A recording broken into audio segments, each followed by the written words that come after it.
বাংলাদেশ ক্রিকেটে আসছে এক নতুন বিপ্লব। তামিম ইকবাল এমন কিছু পরিকল্পনা নিয়ে হাজির হয়েছেন যা বাস্তবায়ন হলে পুরো কাঠামোই বদলে যেতে পারে। ঘরোয়া ক্রিকেট থেকে শুরু করে স্টেডিয়াম উন্নয়ন সব জায়গায় ছুঁতে চান পরিবর্তনের ছোঁয়া। কিন্তু প্রশ্ন হলো, এই পরিকল্পনাগুলো কি সত্যিই মাঠে নামবে নাকি কাগজেই সীমাবদ্ধ থাকবে?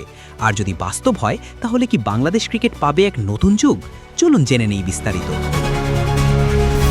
বাংলাদেশ ক্রিকেটের নতুন করে আলোচনার কেন্দ্রবিন্দুতে এখন বাংলাদেশ ক্রিকেট বোর্ড বা বিসিবি। আর এই আলোচনার মূল কারণ নতুন সভাপতি তামিম ইকবালের একগুচ্ছ যুগান্তকারী পরিকল্পনা। নিজের প্রথম আনুষ্ঠানিক সংবাদ সম্মেলনেই তামিম স্পষ্ট করে দিয়েছেন, তিনি শুধু দায়িত্ব পালন করতে আসেননি, বরং বদলে দিতে চান বাংলাদেশের ক্রিকেটের ভিতটাই। সবচেয়ে বড় পরিকল্পনাগুলোর একটি হলো ঘরোয়া ক্রিকেট কাঠামোয় পরিবর্তন আনা। কাউন্টি ক্রিকেটের আদলে জাতীয় ক্রিকেট লিগের প্রতিটি দলের জন্য গঠন করা হবে দ্বিতীয় একাদশ। এই সেকেন্ড 11 দলগুলো অংশ নেবে 3 দিনের টুর্নামেন্টে। এই উদ্যোগের মূল লক্ষ্য হলো বেশি সংখ্যক ক্রিকেটারকে খেলার সুযোগ দেওয়া। এতদিন দেখা গেছে জাতীয় দলের কাছাকাছি থাকা ক্রিকেটাররাই অধিকাংশ বড় টুর্নামেন্টে খেলার সুযোগ পায়, ফলে নিচের স্তরের ক্রিকেটারদের জন্য সুযোগ সীমিত হয়ে যায়। তা আমি মনে করেন এই সমস্যার কারণেই থার্ড ডিভিশন বা সেকেন্ড ডিভিশন থেকে জাতীয় দলে উঠে আসার উদাহরণ খুবই কম।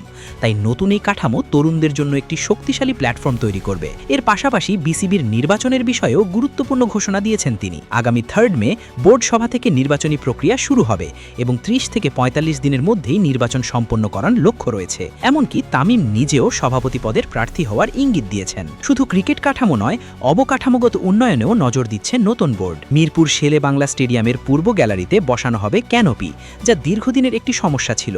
প্রায় 27,000 স্কোয়ার ফুট এলাকায় এই ছাদ নির্মাণ করা হবে। এছাড়া ভবিষ্যতে পুরো স্টেডিয়ামকে সৌরবিদ্যুতের আওতায় আনার পরিকল্পনাও রয়েছে, যা পরিবেশ বান্ধব উদ্যোগ হিসেবে বড় পদক্ষেপ হতে পারে।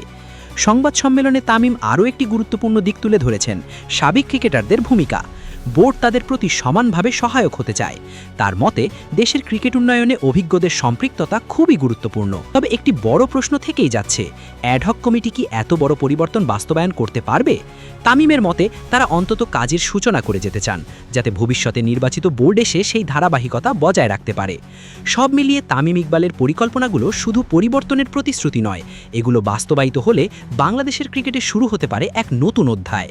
এখন দেখার বিষয় এই স্বপ্নগুলো কতটা বাস্তবে রূপ নেয় আর বাংলাদেশ ক্রিকেট কতটা এগিয়ে যেতে পারে এই নতুন দিক নির্দেশনায়।